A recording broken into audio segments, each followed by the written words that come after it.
Hello friends, welcome back to my channel बोलो English. अगर आप भी इंग्लिश में फ़ोन पे बात करने से घबराते हैं या आप सोचते हैं कि मैं फ़ोन पे इंग्लिश से कैसे बात करूँगा, तो ये वीडियो आपके लिए है। मतलब how to talk on the phone in English, मतलब फ़ोन पर अंग्रेजी में कैसे बात करें। आज का इंट्रोडक्शन है। Hello everyone, in this video we will learn how to talk on the phone in English politely और नेचुरली। मतलब इस चीज़ को भी आप मेरे पीछे अगर रिपीट करोगे तो आपको इससे भी इंग्लिश आएगी। मेरे पीछे दोबारा बोलो, हेलो एवरीवन, इसका मतलब है नमस्ते दोस्तों।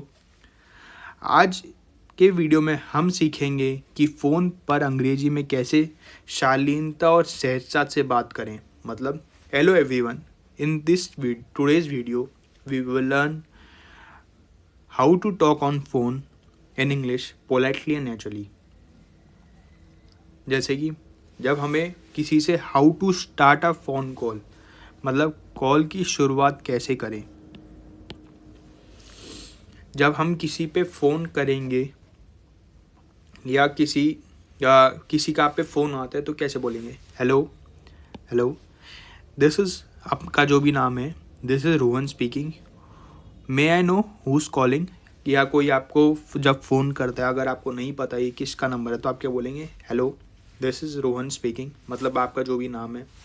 मे आई नो हुज़ कॉलिंग, अब मेरे पीछे रिपीट करिए, hello this is Rohan speaking, या this is Karan speaking, this is Ram speaking, may I know who's calling, इसका मतलब है हेलो मैं रोहन बोल रहा हूँ, कृपया आप बताएंगे कि आप कौन बोल रहे हैं।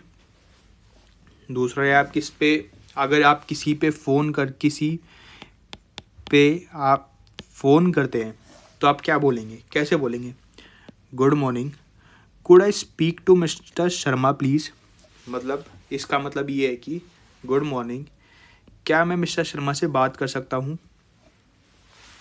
आप इसे मेरे पीछे रिपीट करिए अच्छे से, good morning, could I speak to mister Sharma please. अगर आप ये किसी पे फ़ोन करते हैं, और पहले वाला है अगर आप पे किसी का फ़ोन आता है, अगर आपको पता नहीं है वो किसका नंबर है, या आप किसी पे फ़ोन करते हैं, क्या आपको पता है कि शायद बिज़ी है, तो आप कैसे पूछेंगे, is this a good time to talk, is this a good time to talk, क्या बात करने के लिए सही समय है, is this a good time to talk, क्या ये बात करने के लिए सही समय है। अगर आप उससे पूछना आप बिज़ी तो नहीं है। या अगर आप किससे आप नंबर, मतलब आप कुछ सुन नहीं पाया या उसका नाम नहीं सुन पाए, तो और फ़ोन पे हो तो आप कैसे बोलोगे, sorry I didn't catch your name, could you please repeat it. मेरे पीछे से रिपीट करिए, sorry I didn't catch your name, could you please repeat it. कैसे बोलेंगे, इसका मतलब क्या, माफ़ कीजिए आपका नाम ठीक से सुन नहीं पाया, क्या आप दोबारा बता सकते हैं। मेरे पीछे रिपीट करिए, sorry I didn't catch your name, could you please repeat it. कैसे बोलेंगे, दोबारा बोलिए, sorry I didn't catch your name, could you please repeat it. आगे ये सारे चीज़ चार, चलो दोबारा रिपीट करते हैं। Hello this is Rohan speaking, may I know who's calling, English, good morning, could I speak to mister Sharma please, yes. तीसरा, is this a good time to talk, अगर आपको किसी से पूछना है कि आप बिजी हो तो बोलेंगे is this a good time to talk. चौथा, अगर आप किसी का नाम नहीं सुन पाते या कुछ भी, तो sorry I didn't catch your name, could you please repeat it. या अगर आप कुछ उसका समझ नहीं पाते तो आप ये भी बोल सकते हैं, sorry I didn't catch you what you said, could you please repeat it. दूसरा, वाइल टॉकिंग, जब आप बात कर रहे हैं, बात करते समय उपयोग वाक्य, मतलब बात करते समय जो यूज़ होते हैं वो कैसे होगा। अगर कोई आप सामने जिससे बात कर रहे हो और बहुत ही वो तेज़ बोल रहे हैं, तो आप उसे कैसे बोलोगे जो स्लो जाए, could you please speak a little slow.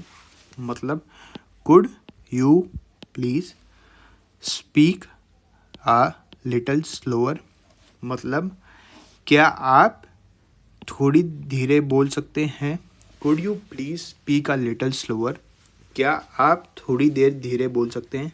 दूसरा, let me just check and get back to you. इसका मतलब है मैं ज़रा जांच करता हूँ और आपको वापस कॉल करके बताता हूँ। ये कब यूज़ करेंगे? आपको किसी चीज़ की किसी से इन्फॉर्मेशन चाहिए या किसी को आपसे इन्फॉर्मेशन चाहिए तो आप क्या बोलेंगे? Let me just check and get back to you. मेरे पीछे रिपीट करिए, let me just check and get back to you. Let me just check and get back to you. अगर आप बिजी हैं तो आप क्या बोलेंगे? Please hold for a moment, hold on for a moment. कृपया आप एक पल के लिए लाइन पर रहें। मतलब जैसे बोलते नहीं है, please hold on for a moment, कृपया आप थोड़े टाइम के लिए लाइन पे बने रहें। Please hold on for a moment. ये और आप किसी या ढंग से बात सुन नहीं पाते, अगर आप किसी से ढंग से सुन नहीं पाते तो क्या बोलेंगे? I am sorry the line is not clear. मतलब माफ़ कीजिए, आवाज़ साफ नहीं आ रही। क्या बोलेंगे? I am sorry the line is not clear. माफ़ कीजिए, आपकी आवाज़ साफ नहीं आ रही। English, can you hear me now? अगर आप किसी से मतलब पूछना चाहते हो कि अब आपकी आवाज़ साफ आ रही है तो आप क्या बोलेंगे? Can you hear me now? तो क्या बोलेंगे? क्या आप मेरी आवाज़ आ रही है? दूसरा, I will send you the detail by message और ईमेल। इसका मतलब है अगर आप किसी पे बिजी हो या किसी को बताना चाहते हो कि मैं अपनी जानकारी मैसेज या ईमेल से भेज दूंगा या WhatsApp, I will send you the detail by WhatsApp message और ईमेल। और आप जब किसी से बात ख़त्म करना चाहते हो क्या बोलेंगे? It was nice talking to you. मतलब आपसे बात करके अच्छा लगा। It was nice talking to you, आपसे बात करके अच्छा लगा। मेरे से पीछे रिपीट करिए, it was nice talking to you, आपसे बात करके अच्छा लगा। अगर आप फ़ोन काट रहे हैं, दूसरा क्या बोल, दूसरे भी तरीके से, thank you for your time and have a great day. मेरे पीछे रिपीट करिए, thank you for your time and have a great day.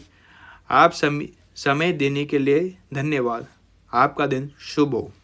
तीसरा, I talk to you soon, take care. मतलब जल्द ही बात होगी, अपना ध्यान रखिए। I talk to you soon, take care. Bye for now, अभी के लिए अलविदा। और जो ये पोलाइट फ्रेजेज होते हैं, यू मस्ट नो, जो अच्छे से साफ तरीके से पोलाइट तरीके से बात करना, मतलब शालीन तरीके से बात करने वाले फ्रेजेस जो आपको पता होने चाहिए। इंग्लिश में, excuse me, could you repeat that phrase please. मतलब माफ़ कीजिए, आप क्या आप दोबारा दोहरा सकते हैं? या जैसे आप कहीं क्लास में बैठे हो, वहाँ टीचर आपको पढ़ा रहा है, आप क्लास में बैठे हो, आप टीचर का आपको समझ नहीं आया तो आप क्या बोलेंगे? Excuse me ma'am, could you repeat that please. क्या बोलेंगे? Excuse me ma'am, could you repeat that please. या सर पढ़ा है, excuse me sir, could you repeat that please. इसे अच्छे से रिपीट करिए, excuse me, could you repeat that please. या कुछ भी आपको समझ नहीं आता है किसी का, excuse me, could you repeat that part please, ऐसे भी बोल सकते हैं। सॉरी टू डिस्टर्ब यू, मतलब आपको परेशान करने के लिए क्षमा चाहता हूँ। Sorry to disturb you. आपको ये फ्रेज पता होना चाहिए। Please call me back when you are free. आप किसी भी फ़ोन मिलाते हो, अगर वो बिजी है तो आप क्या बोलेंगे? Please call me back when you are free. आप मेरे पीछे रिपीट करिए, please call me back when you are free. जब आप फ्री हो तो आप मुझे वापस कॉल करना। I will call you later, मैं आपसे बाद में कॉल करूँगा। समझे? अब ये प्रैक्टिस डायलॉग के लिए कॉलिंग, जिसमें आप सिचुएशन है calling your friend to ask for notes, मतलब अपने दोस्त को नोट्स मांगने के लिए कॉल कर रहे हो। हेलो, जैसे मैं रोहन हूँ या मैं किसी दोस्त रोहन पे फ़ोन कर रहा हूँ। Hello, is that Rohan. इसका मतलब है हेलो, क्या आप रोहन बोल रहे हैं? मैं पूछ रहा हूँ उससे, इज़ दैट रोहन। मेरे पीछे रिपीट करना, हेलो, इज़ दैट रोहन। तो रोहन सामने से बोलेगा येस, हु इज़ दिस, मतलब हाँ मैं रोहन हूँ, कौन बोल रहा है? तो मैं बोलूँगा मैं Arjun, it's Arjun. How are you, मैं अर्जुन बोल रहा हूँ, कैसे हो आप? तो रोहन बोलेगा I am good, long time no talk, मतलब मैं अच्छा हूँ, बहुत दिनों बाद बात हो रही है। इसका मतलब होता है लॉन्ग टाइम नो टॉक का मतलब बहुत दिनों बाद, बहुत काफ़ी टाइम बाद बात हो रही है। यस, तो मैं बोलूँगा हाँ, I just call you to ask if you can share your English notes. इसका मतलब है कि I just call to ask if you can share your English notes. इसका मतलब है कि मैं बस यह पूछने के लिए कॉल किया है कि क्या तुम अपने इंग्लिश नोट्स शेयर कर सकते हो। तो I sure I send them by WhatsApp. मैं बोलूँगा ज़रूर, उन्होंने मैं व्हाट्सएप के से भेज दूँगा। Sure I send them by WhatsApp. Great, thank you so much, talk to you later. बढ़िया मतलब बढ़िया, बहुत धन्यवाद, फिर बात करेंगे। I will talk to you later, हमने पीछे बताया I will talk to you later मतलब आपका थैंक यू, मैं आपसे बाद में मिलता है, बाय, टेक केयर। ठीक है, एक सलाह जो मैं आपको लोगों को या टिप देना चाहूँगा उसके, always speak slowly, politely and clearly on the phone. मतलब हमेशा फ़ोन पर धीरे, शालीनता और साफ साफ बोलें। इससे सामने वाले पे अच्छा इम्पैक्ट पड़ता है। इससे क्या होगा, इस this make you sound more confident and professional. मतलब इससे आप ज़्यादा आत्मविश्वासी, मतलब कॉन्फिडेंट और प्रोफेशनल लगेंगे। अगर आपको मेरी वीडियो अच्छी लगी तो प्लीज़ लाइक करें, शेयर करें एंड सब्सक्राइब करें प्लीज़। Thank you.